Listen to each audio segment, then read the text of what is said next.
दोस्तों नमस्कार। ये है मार्गदर्शन फॉर सिविल सर्विसेज। मैं अनुराग चौधरी। दोस्तों आज की वीडियो में आप पढ़ेंगे टीजीटी सामाजिक विज्ञान के लिए अति महत्वपूर्ण इतिहास के अंतर्गत टीजीटी सामाजिक विज्ञान 2003 के प्रश्न पत्र का इतिहास खंड। ये वीडियो विभिन्न राज्यों की अध्यापक परीक्षा, प्रवक्ता इतिहास, राजकीय इंटर कॉलेज प्रवक्ता और इतिहास विषय के असिस्टेंट प्रोफेसर परीक्षा के लिए बहुत ही महत्वपूर्ण है। साथ ही सामान्य अध्ययन में जो हिस्ट्री सेक्शन है उसके लिए भी ये प्रश्न अत्यंत ही महत्वपूर्ण है, इसलिए आप इन प्रश्नों को तैयार कर लीजिए। दोस्तों आप इसका पीडीएफ भी डाउनलोड कर सकते हैं, लिंक मैं डिस्क्रिप्शन बॉक्स में डाल दूंगा। तो आइए शुरू करते हैं आज का वीडियो। इसमें हम हल करेंगे टीजीटी सामाजिक विज्ञान के इतिहास खंड वर्ष 2003 का प्रश्न पत्र। दोस्तों आज के वीडियो का पहला प्रश्न है, इलाहाबाद प्रयाग में 1857 के विद्रोह का नेतृत्व किसने किया था? ऑप्शन है आपके बेगम हजरत महल, खान बहादुर खां, कदम सिंह और लियाकत अली। तो दोस्तों सही उत्तर है 1857 के विद्रोह में इलाहाबाद का नेतृत्व लियाकत अली ने किया था। अगला प्रश्न है दोस्तों, हड़प्पा संस्कृति से जुड़ा स्थल रंगपुर किस नदी के तट पर स्थित है? ऑप्शन है आपके सिंध, झेलम, भादर और दस्त। तो सही उत्तर है हड़प्पा संस्कृति से जुड़ा स्थल रंगपुर, ये गुजरात में स्थित है और भादर नदी के तट पर स्थित है और गुजरात प्रांत के अहमदाबाद जिले में ये स्थित है रंगपुर। अगला प्रश्न है, वैदिक युग की सर्वाधिक प्राचीन संस्था कौन सी थी? ऑप्शन है आपके दोस्तों परिषद, सभा, समिति और विदथ। तो सही उत्तर है वैदिक युग की सर्वाधिक प्राचीन संस्था विदथ थी और विदथ जो संस्था थी ये प्राचीन काल में वैदिक आर्यों की थी, इसको जनसभा भी कहा जाता है। तो वैदिक युग की सर्वाधिक प्राचीन संस्था विदथ थी। अगला प्रश्न है दोस्तों, भारतीय संस्कृति की आधारशिला क्या है? मानव कल्याण, गाय, गंगा और ऋग्वेद। तो दोस्तों ऋग्वेद ये भारतीय संस्कृति की आधारशिला कहा जाता है।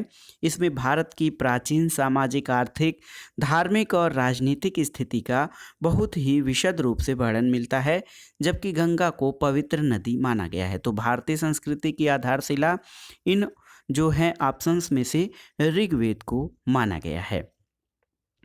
अगला प्रश्न है दोस्तों, खरोष्ठी लिपि का उद्भव किस काल में हुआ था? ऑप्शन है आपके पूर्व वैदिक काल, उत्तर वैदिक काल, जैन काल और बुद्ध काल।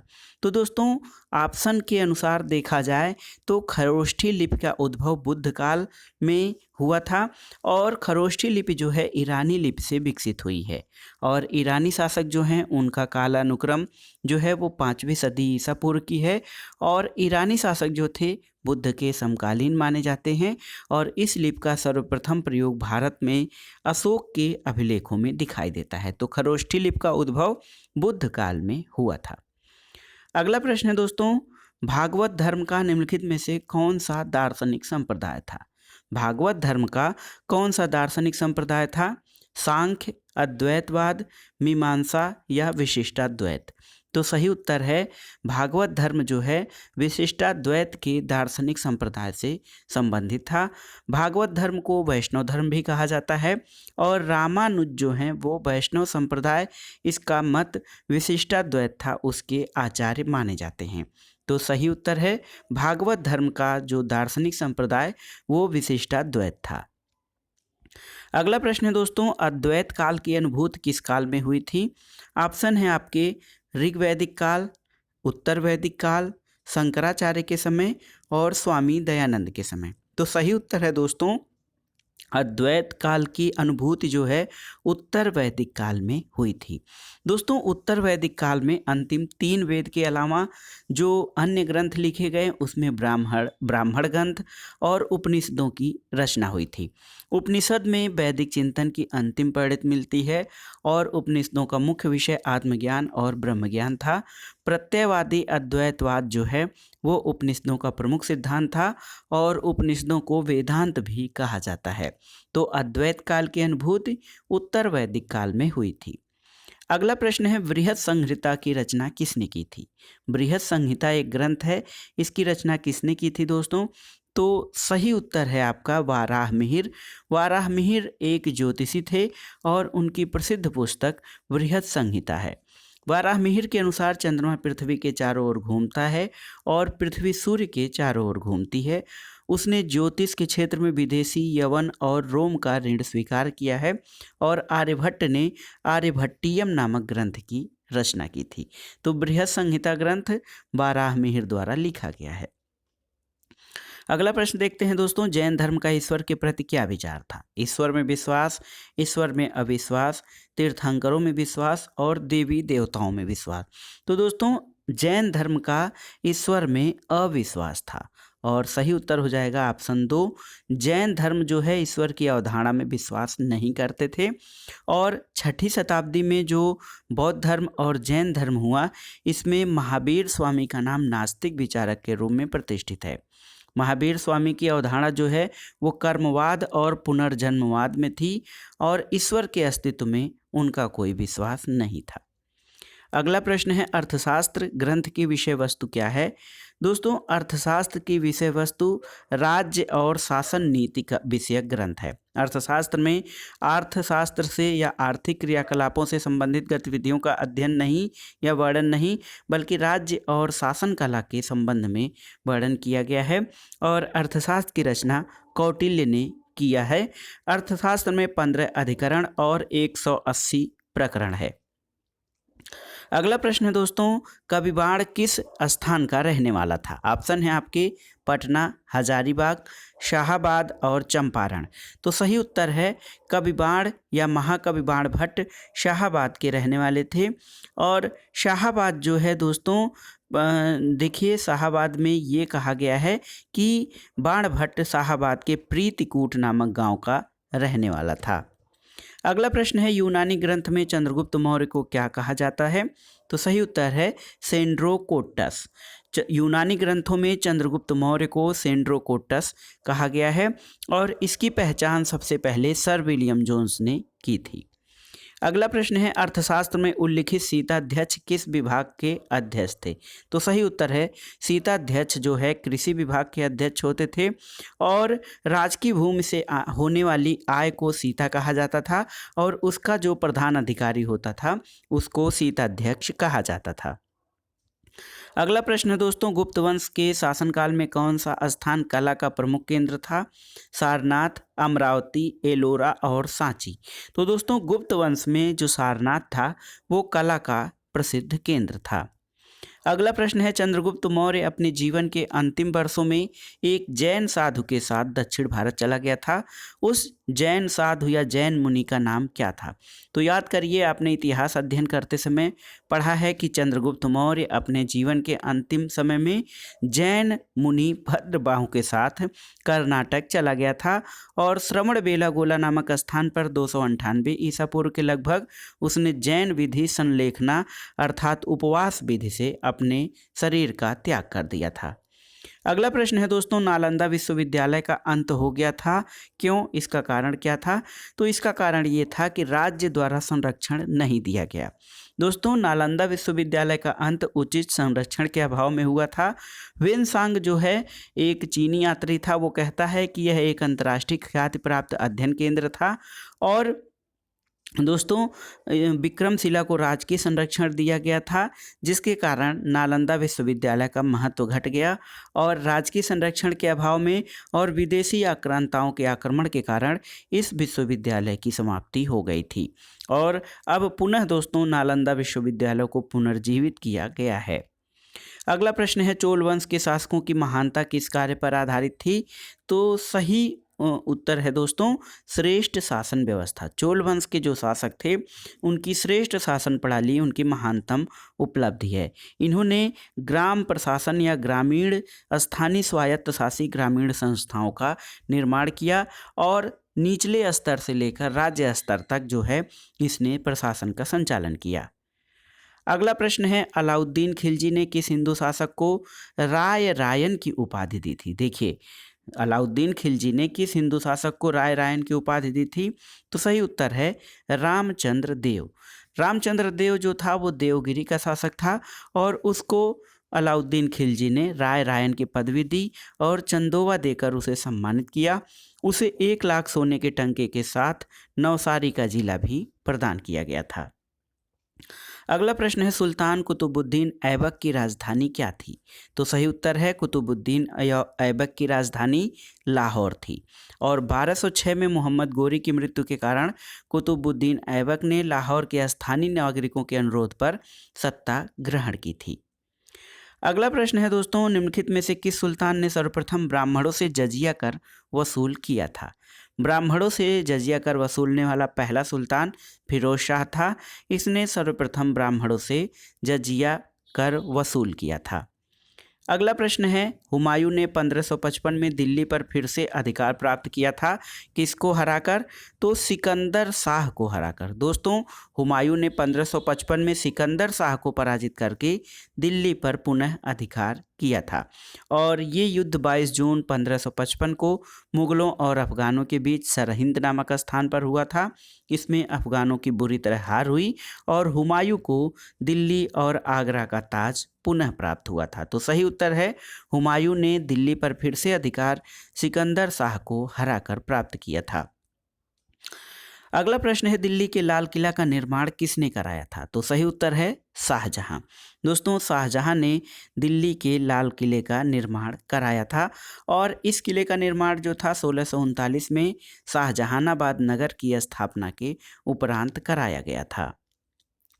अगला प्रश्न देखते हैं, किसके शासनकाल में मेवाड़ राज्य ने मुगलों की संप्रभुता को स्वीकार किया था?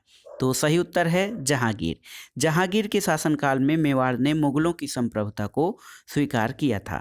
मुगल सम्राट अकबर अपने जीवन काल में मेवाड़ पर अधिकार कर सकने में समर्थ नहीं हुआ था और अपने पिता की इच्छा पूरी करने के लिए जहांगीर ने 1606 से 1614 तक अनेक अभियान किए और 1614 में खुर्रम के अधीन मुगल सेना को विजयश्री मिली और राणा अमर सिंह और खुर्रम के बीच संधि हुई थी। अगला प्रश्न है, जहांगीर ने किस गुरु को खिसरो की सहायता के आरोप में मृत्युदंड दिया था? तो सही उत्तर है गुरु अर्जुन देव। जहांगीर ने खुसरो की सहायता करने के आरोप में गुरु अर्जुन देव को जो है मृत्युदंड दिया था। अगला प्रश्न है दोस्तों, किस मुगल सम्राट का राज्याभिषेक 2 बार किया गया था? बहुत ही महत्वपूर्ण प्रश्न है।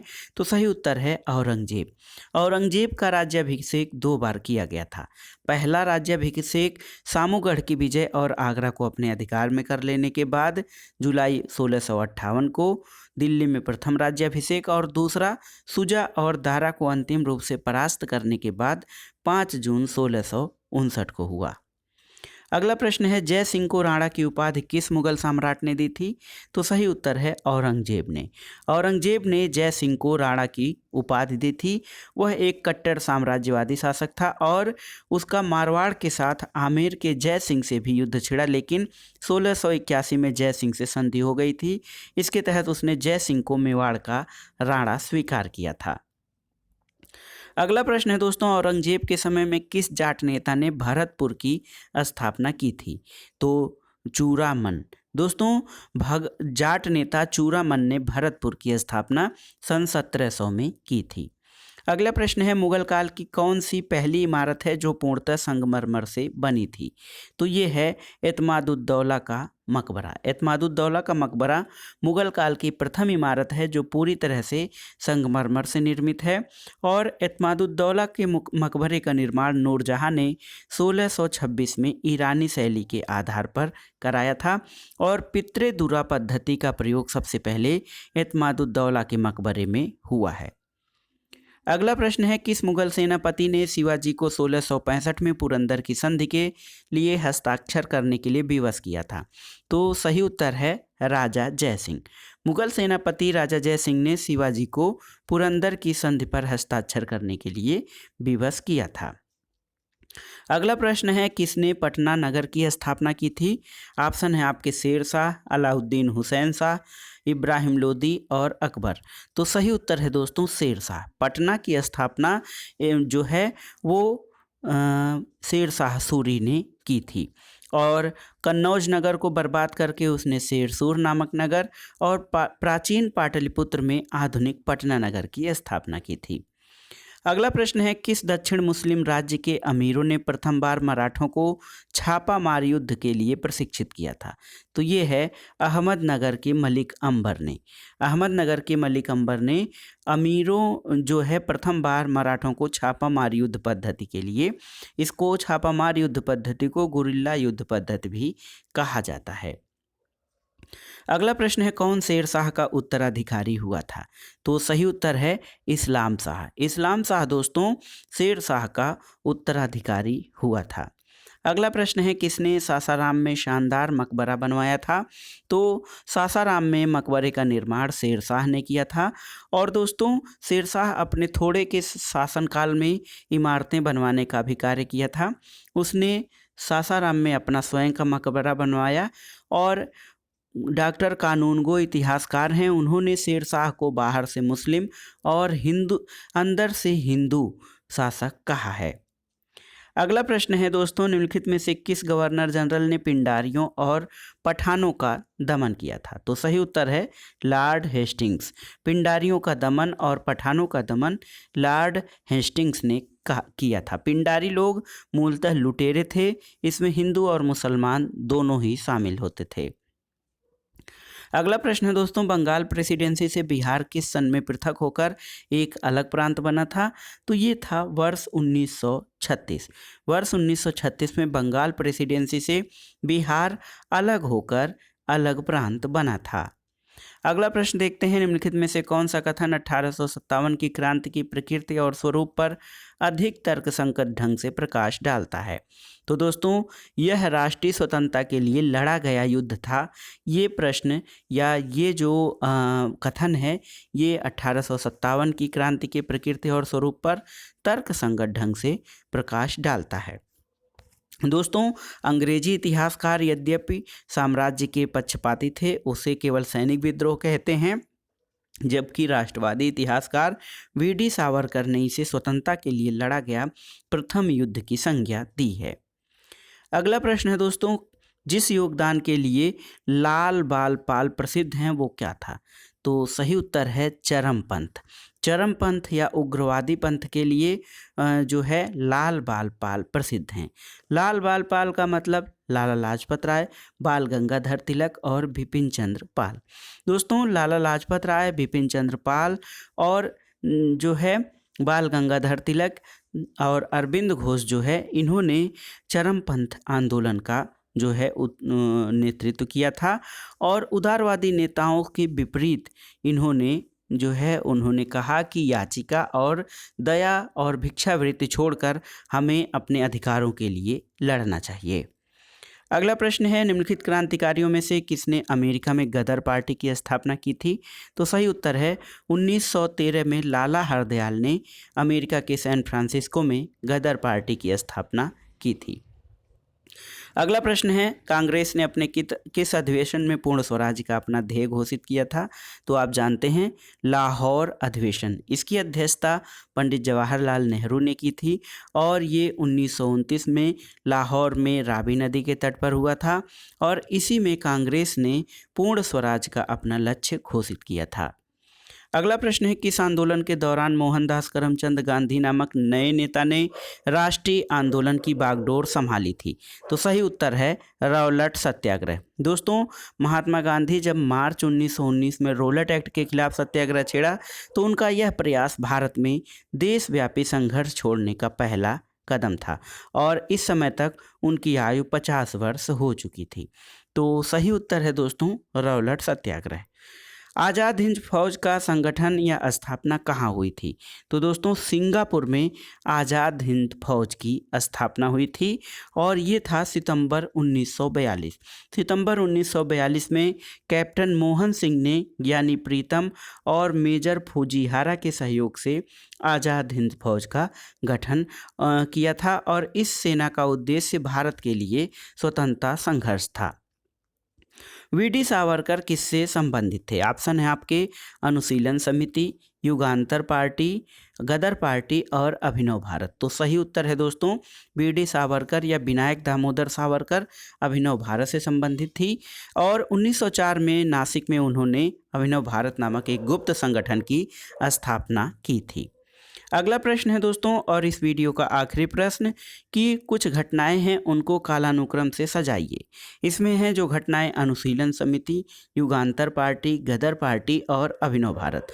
तो दोस्तों अनुशीलन समिति की स्थापना 1902 में हुई थी, युगांतर पार्टी 1906 में, अभिनव भारत 1904 में और 1913 में गदर पार्टी की स्थापना हुई थी। तो सही उत्तर हो जाएगा आपका 1, 4, 2 और 3। तो दोस्तों ये था आज का वीडियो। टीजीटी सामाजिक विज्ञान के अंतर्गत इतिहास के जो प्रश्न थे वर्ष 2003 का प्रश्न पत्र हमने हल किया। ये वीडियो बहुत ही महत्वपूर्ण है, आप इसको तैयार कर लीजिए तथा जो प्रश्न कठिन लगे उनको अलग से नोट करके उनको परीक्षा के समय रिवाइज करने के लिए आप शार्ट नोट्स के रूप में व्यवस्थित कर सकते हैं। इसके अलावा आप इसका PDF भी डाउनलोड कर सकते हैं, लिंक डिस्क्रिप्शन बॉक्स में दिया गया है। और दोस्तों वीडियो आपको कैसा लगा हमें कमेंट बॉक्स में ज़रूर बताइएगा। वीडियो को लाइक करें, शेयर करें और इस चैनल मार्गदर्शन फॉर सिविल सर्विसेज को सब्सक्राइब करें। वीडियो देखने के लिए धन्यवाद। नमस्कार दोस्तों।